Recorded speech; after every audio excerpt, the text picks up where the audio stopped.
Hello, everyone. Welcome to the Leadership Advancement Mentorship Podcast. I'm so excited today because we have in the room a lion that doesn't need an introduction. Someone said a lion doesn't need introduction. You just have to let it loose. But today we have a lioness. What I have learned in the lion story, watching the Animal Planet is the lioness that go hunting. The lion stays. I'm like, wow. So we got a warrior. We got a lioness today. A lioness in the house. Someone I so much respect. Someone I so much appreciate. Miss Tasha McDonald, a fellow Maxwell leadership coach, speaker, and trainer. Hi, Miss Tasha. How are you today? I'm doing amazing. I'm so delighted to be here. Thank you. You're welcome. So glad to have you here. Can you just let people meet you, get to know who you are, and just a little bit about yourself? Thank you. Sure. Thank you, Dr. Koku. So, for me, I live in Montgomery, Alabama, and I own my own business. It's called Maximized Growth, LLC. And I got started in the entrepreneur space literally as a child. Believe it or Wow. not, my dad was in the United States Army, and he was an officer. And when people ask me all the time, "How did you get started?" And I say, my dad instilled a great work ethic in me, Mm. as well as some great core values and principles. So I like to say that my journey started as a child, and I have a lot of funny stories to share. But fast forward, I'm here in Montgomery, Alabama, utilizing a lot of those same principles. I have an amazing 17-year-old daughter, and I have Mm. a fiance. We're about to be married in May of Wow. next year. So I look forward to unpackaging a lot of that in this conversation today. Wow. That was awesome, Mr. Sheta. Thank you so much. There's so much memories about where you live, Mm-hmm. how it really relates to the American history.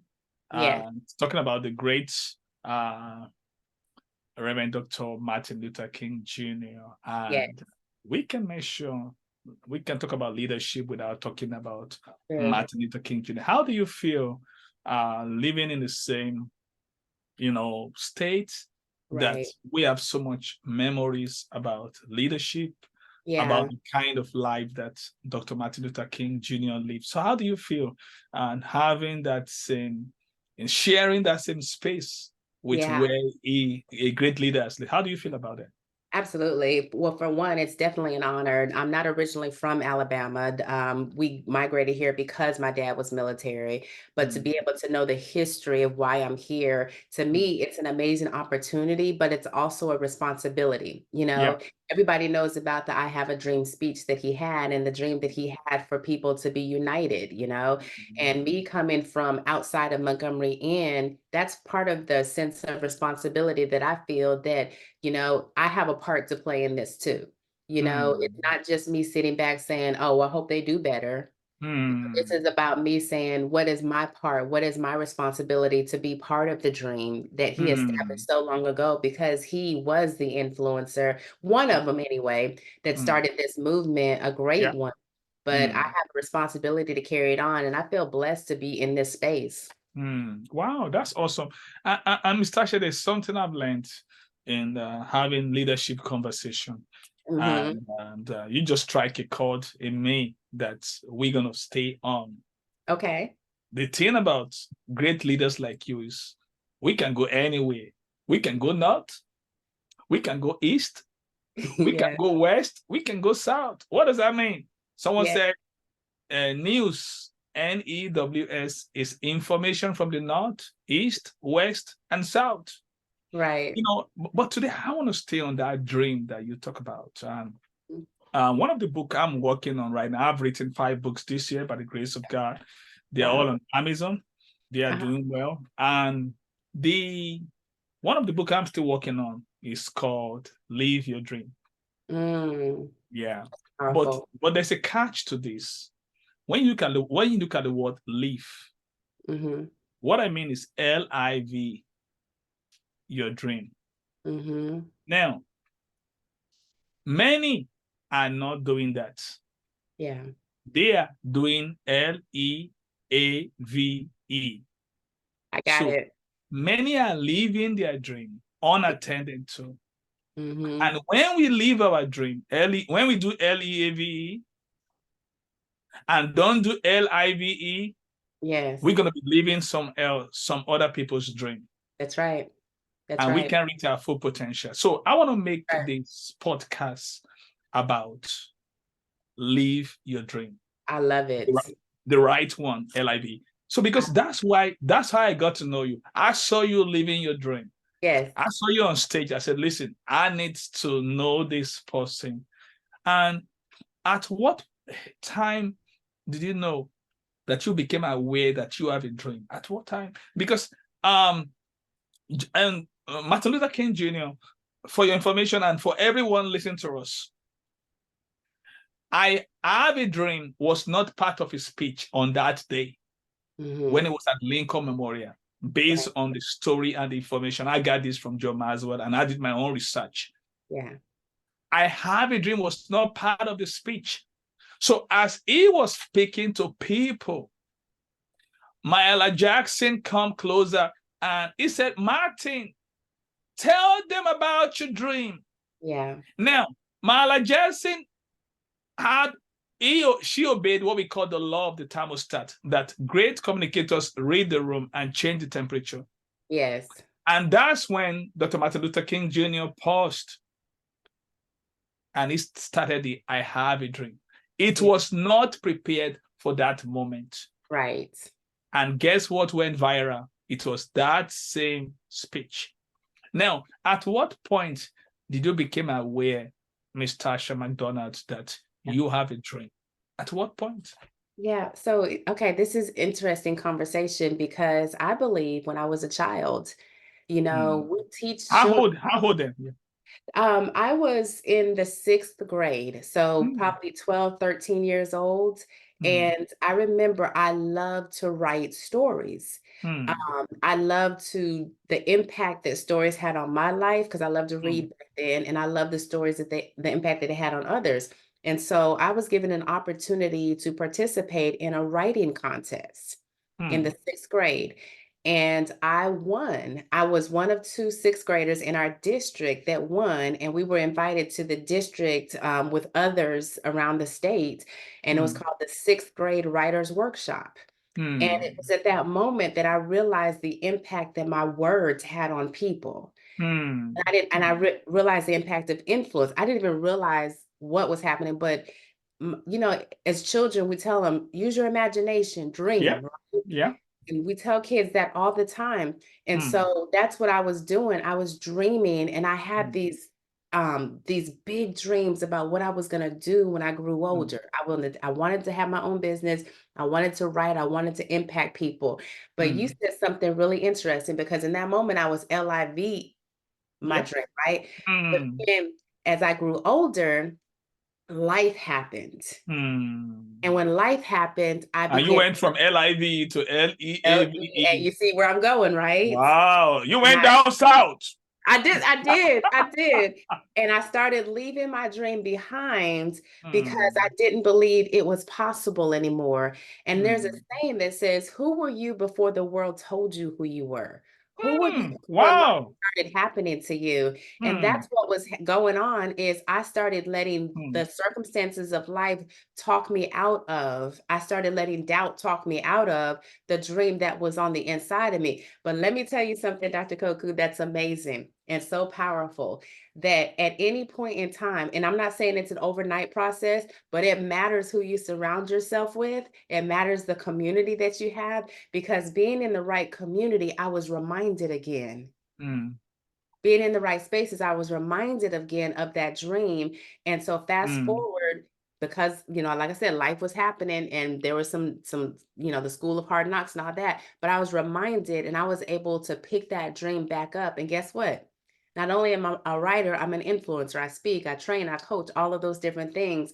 But that yeah. was the journey that I wouldn't trade for anything just to be where I am right now. Mm, wow. You know what, Mr. Tash, I don't know. I mean, just listen. I just there's so much more to unpack in this. Yeah. I love conversation. Now, let me share 4 ways that we learn. There are 4 ways that we learn.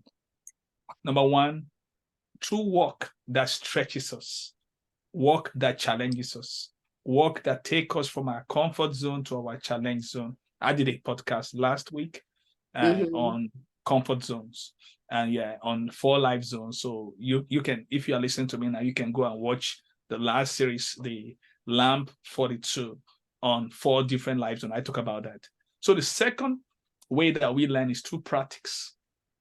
When we put into application what we are learning. So practice is not just doing, it's a high dimensional learning.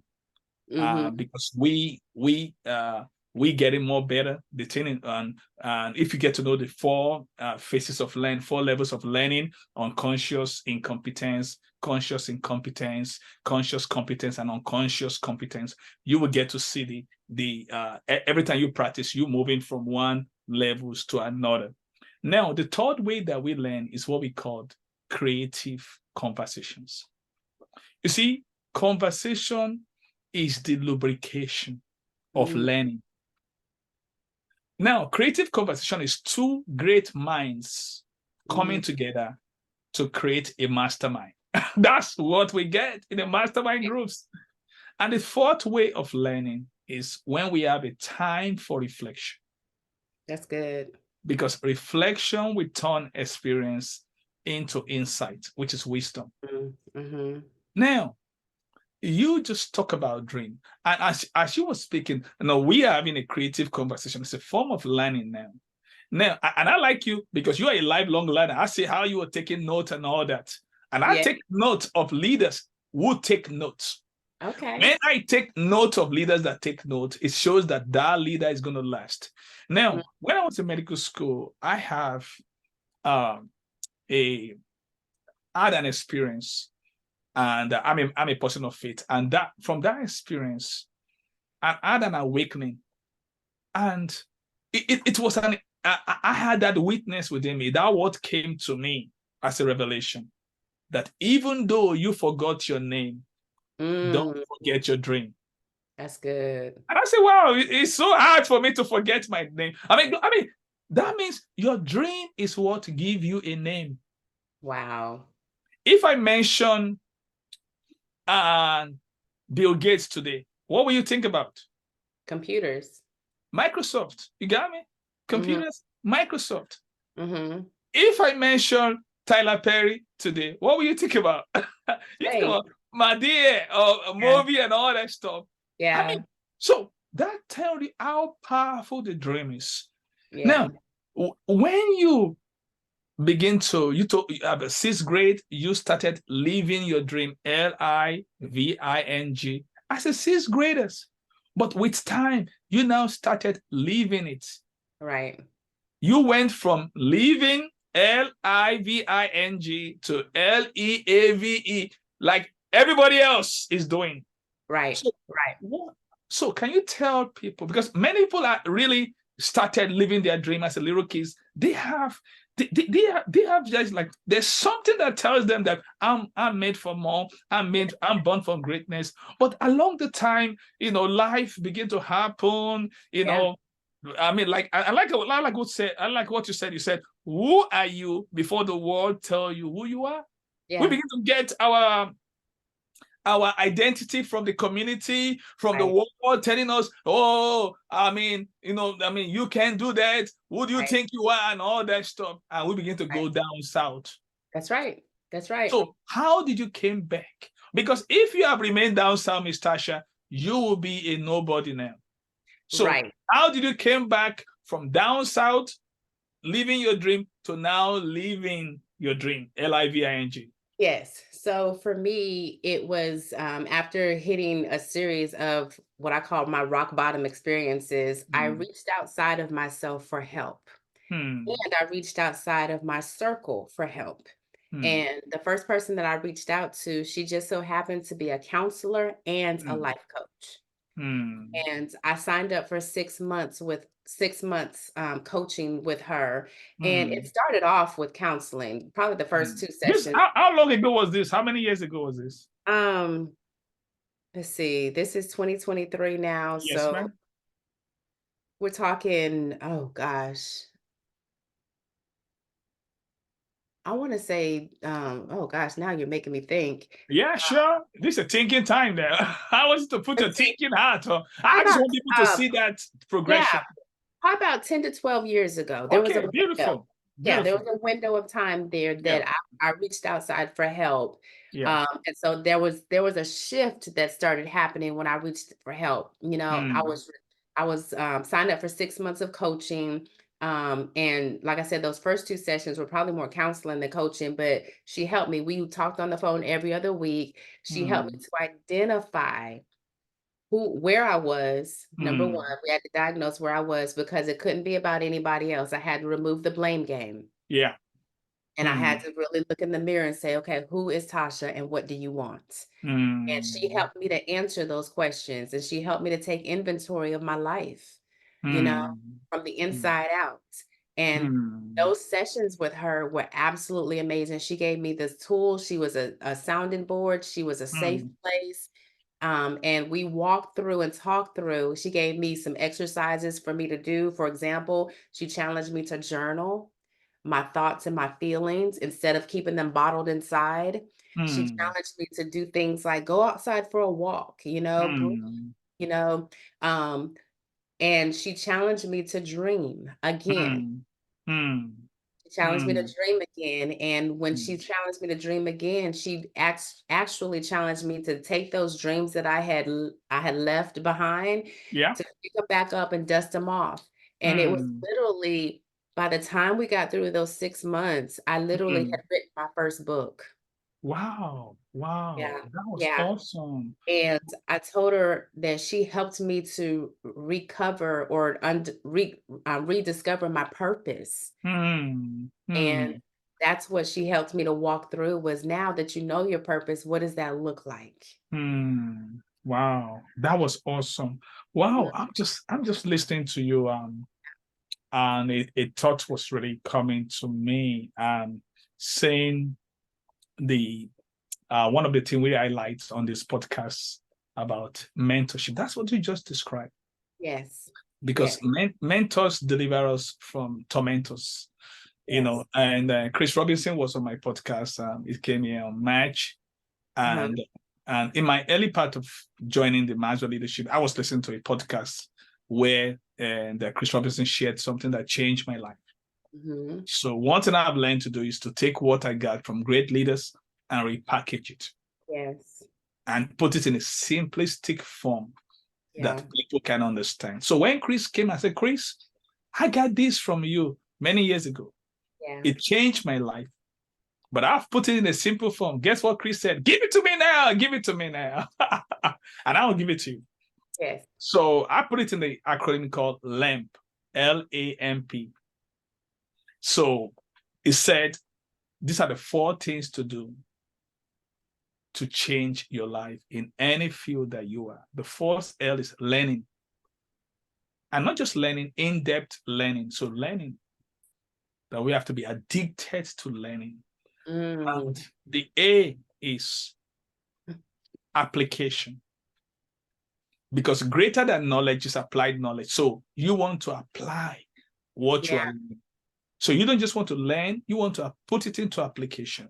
Yeah. Because when you apply what you're learning, you're going to produce your own personal experience. Yes. Yes. So the next one is M, is mentorship. And Mhm. you just described the effect of mentorship. You Yeah. spent 6 months with a mentor, and she was able to help you to discover your purpose. You even wrote a book in that process that talks about the power of mentorship Right. or And coaching. I didn't know that's what we were starting to do. It Yeah, was the process, right? yeah, exactly. That was the process. So that was the third one. So the last one is the P. The P is what I now called peer, PEER. So the positive, encouraging, and empowering relationships. I love it. So that means you don't just need a mentor, you need other people that are learning like you Mhm. and are going towards the same direction. You know the direction that we're talking about? They are going from south, they are going north. They are going from Yeah. living their dream, LEAVING, to Right. living their dream. Right. And Love it. both of us are peers. And that's the thing that I see about you. So what would be your encouragement for people that are listening to you right now, that are living their dream? And there are so many people in that category that Yeah. are living, they are doing the LEAVING. So Yeah. what would be your advice, for Yeah. how they can move from south? This is the way I call it. Let me give a spin to this. I like Hmm. to give illustration. You remember the Underground Railroad?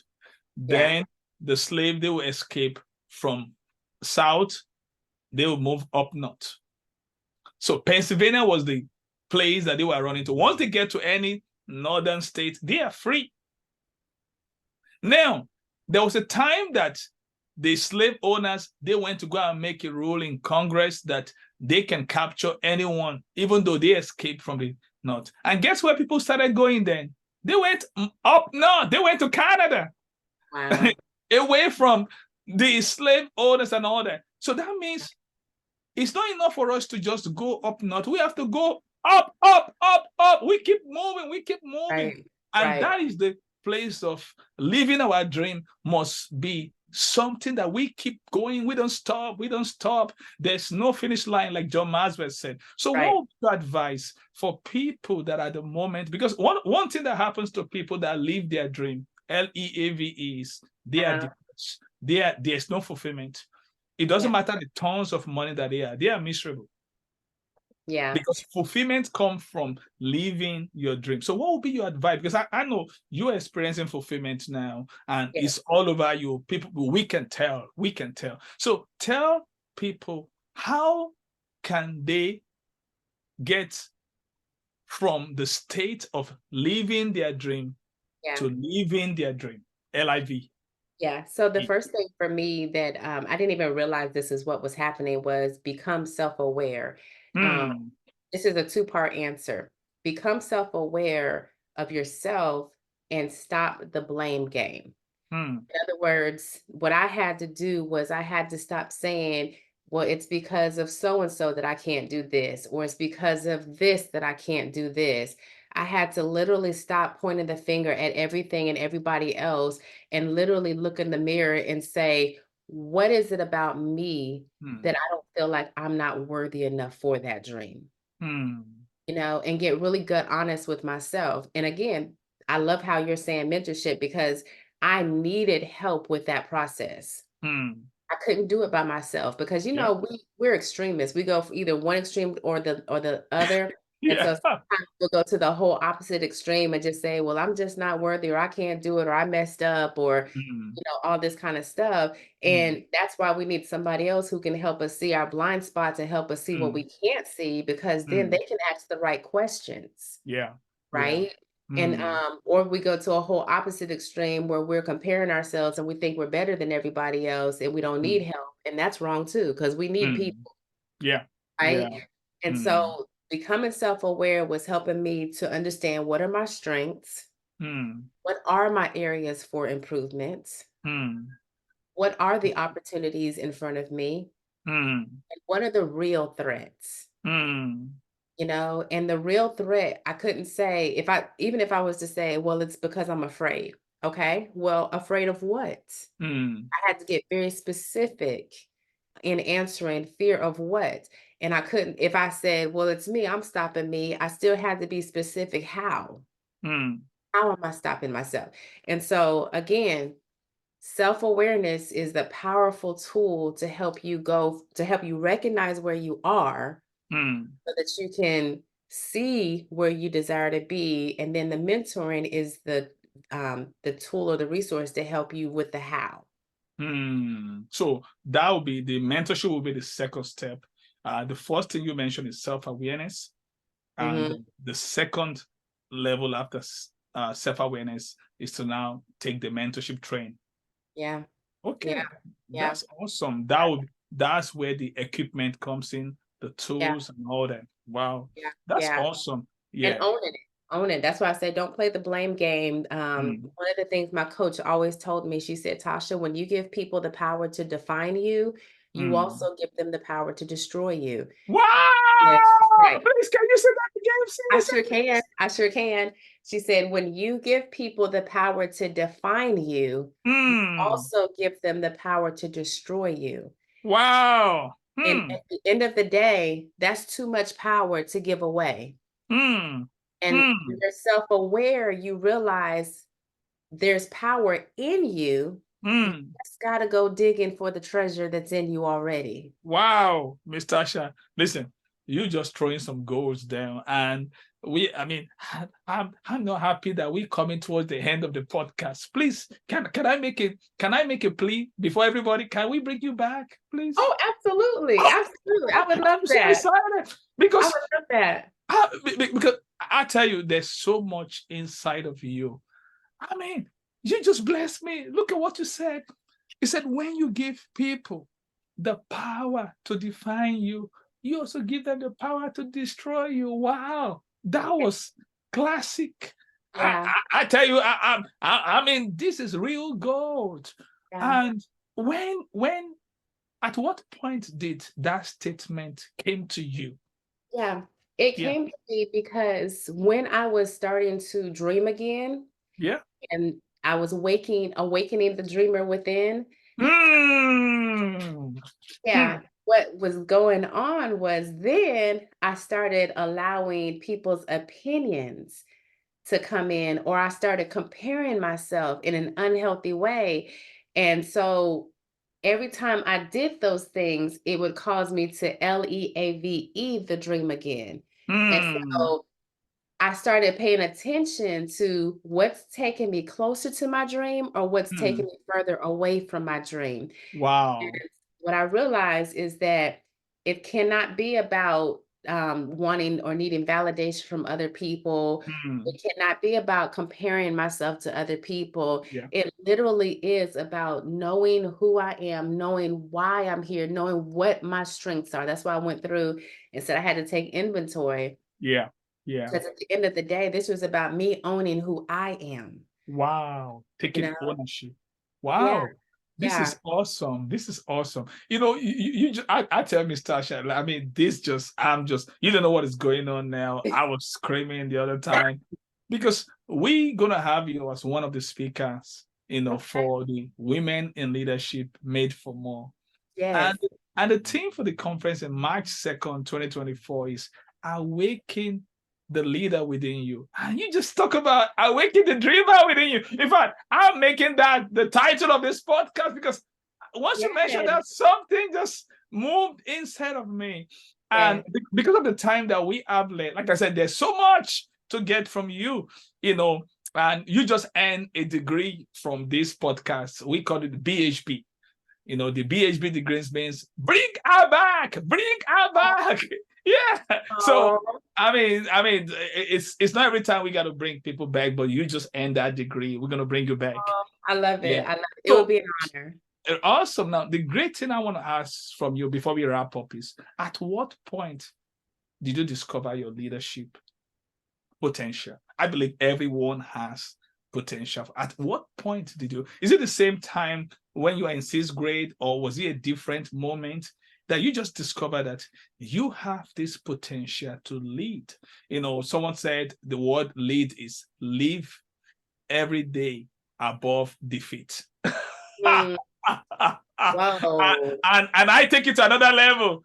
I said I now created an acronym for lead for as a leader. You have to live every day above defeat. And I put the example required. Whoa. That's powerful. Yeah, that means as leaders, you see, because the thing is this, we can't take people where we've not been. So we Yes. have to live every day above defeat. I love Example it. required. So as a leader, I want to remind myself that Yes. I have to be the example of Yes. my leadership. That's self-leadership. So tell us, at what point did you become aware of your leadership potential? Thank you. Yeah. So it was after the 6 months of coaching, Okay. when I decided to write the book. I did a blog. I What did was the title of the book? You talk about the book that you wrote. okay, that was called Don't Limit Me. Okay. And it Okay. was a permission slip. It was giving yourself permission to live Mm. the life of your dreams. Wow. Yeah. Wow. And it was after the 6 months of coaching, after I wrote my book, I didn't know that I was a leader until after I started speaking and started sharing the book, that people were coming to me and saying, "You don't know how much you are helping me. Your story is blessing me. Your story is similar to me. Nobody know. I've never shared this with anybody. Your words are healing me." And at Mm. that moment, what did you say? Example required? I didn't realize I was sharing my examples, I was sharing my journey, but I didn't Mm. realize that I was influencing people and Mm. that it was influencing them for their journey. And Wow. that's when I realized that was a season of life that I realized I'm a leader and I don't take this lightly. Wow, that was awesome. So now that you discover that leadership potential, what price did you pay to develop it? Because if you just discover it, it's like you're no different but someone that doesn't even know what it's all about. You found out that I have this leadership potential. So what price did you pay to develop that potential? Because we're really interested in not just discovery, but development and deployment. So what price did you pay to develop it? What does the price point look like? Thank you. So Dr. Koku, I don't have a dollar amount on this because let me tell you, I paid with blood, sweat, and tears. Hmm. What I mean by that is I paid, people tell me all the time, I want to be like you. I want to be like you. And I tell my answer is all the time, you don't know the price Hmm. that it takes to be me. And so I can't put a dollar amount on that because I have literally, I'm paying my whole life, Hmm. laying down my life to Hmm. be able to live, literally do the work from the inside out and lead Yeah. from overflow. And so, Yeah. yes, I've invested in coaching, I've invested in mentorship, I've invested in books. You see, I love to Yeah, I read. know. I know. I can see that. Invested. Yeah. So there's not a set dollar amount that I could Hmm. attach to this because I've dedicated my whole life to this. It has cost me everything. Hmm. Wow. Whatever does not cost us anything is everything is not worth anything. That's right. So, and that was it. So what was the last word would you like to leave with uh audience? What last word would you like to leave with them, as we wrap up this session? I really like the acronym that you have here, live every day above defeat, example required.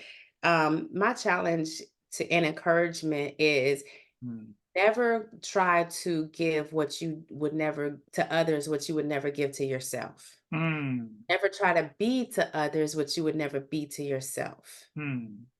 And at the end of the day, it's an inside out job. So being a leader is not something that you put on. It's about something it's who you are from the inside out. Ew! Wow, wow, wow. You just throw me inside the water to swim. And I like that. Being a leader is not something you put on because they normally say this in Mississippi that I'm going to take my religion off and curse you out. That means, Right, so right, right, something like they that means religion is like something you put on, and right. and that's I'm glad that God doesn't want us to be religious. He wants us to have a relationship. Absolutely. And He gave us His Son so that He can have a family. But that leadership is not something you put on. It's Right. it's, it's something that comes from within. Wow, that's what I talk about developing the leader within you. Yeah, Wow, this has that's been a right. great session. Miss Tasha, I know where to find you. Can you tell others where they can find you? I mean, they just like, oh, would they just love this woman? You just being authentic, and I'll tell you something before you tell them where to find you. I got an acronym for Tasha. Can I say it? Okay, please. T, tenacity. Okay. A, authenticity. X, simplicity. H, humility. And A, audacity. Okay. I like And that. I Wow. tell you, no, no, no, no. I mean, this is my observation and that I just have of you. And we just want to say thank you to you, but tell people where they can locate you. Thank you so much, Dr. Koku. So my website is maximizedgrowth.llc.com. And on social media, my handle is at maximized now. And I'm on YouTube, Instagram, LinkedIn, and Facebook. Wow, that's awesome. Very simplistic for people to know. Now, viewers, I told you, this woman, she's, I mean, I don't know if you know this song that this lady is on fire. She's unreal. I tell you, but this is a good fire. She's Oh, so much alive and very thank you. genuine, very authentic. That's why I give her that acronym. I mean, it actually spell her. We're gonna bring her back again, and then I want you all to know that everything we've shared is not theory. We bring practitioners, not philosophers, to this podcast. The best gift you can give us is for you to practice all that you learn, because that is where you can see transformation. Till I come your way next week with another great speaker. Don't forget, practice is the word to transformation. See ya. God bless you. Bye-bye.